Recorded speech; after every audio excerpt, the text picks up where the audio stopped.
Syederalun jajaran Kesatuan Pengelolaan Hutan atau KPH Wilayah 6 Subul Salam bersama personel TNI, Polri, dan anggota POM TNI melakukan operasi illegal lodging di kawasan Kecamatan Kota Bahagia, Kabupaten Aceh Selatan pada Senin 30 Mei 2022.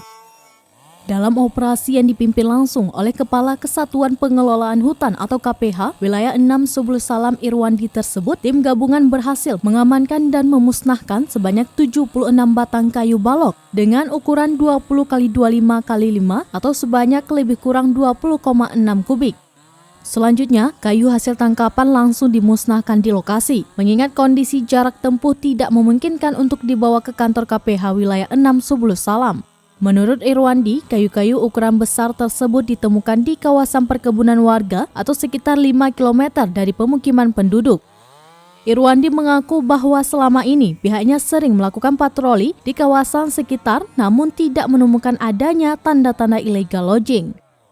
Pihaknya juga telah melakukan interogasi terhadap warga sekitar. Namun sampai saat ini belum ada warga yang mengetahui oknum penebang kayu ilegal tersebut. BKPH Dapatuan melakukan giat operasi di wilayah Kota Bahagia.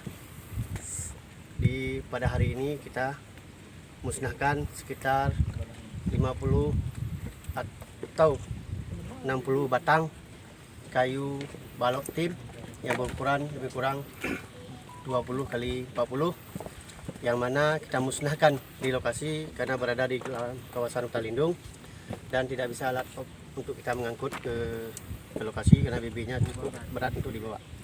Dan ini semua kita lakukan dalam rangka mengantisipasi terjadinya illegal logging yang di wilayah Kota Bahagia.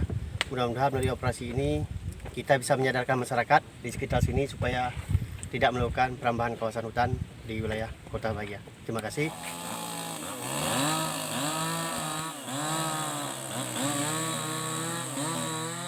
Dari Tapak Tuan, Taufik Zaz, Serambian TV.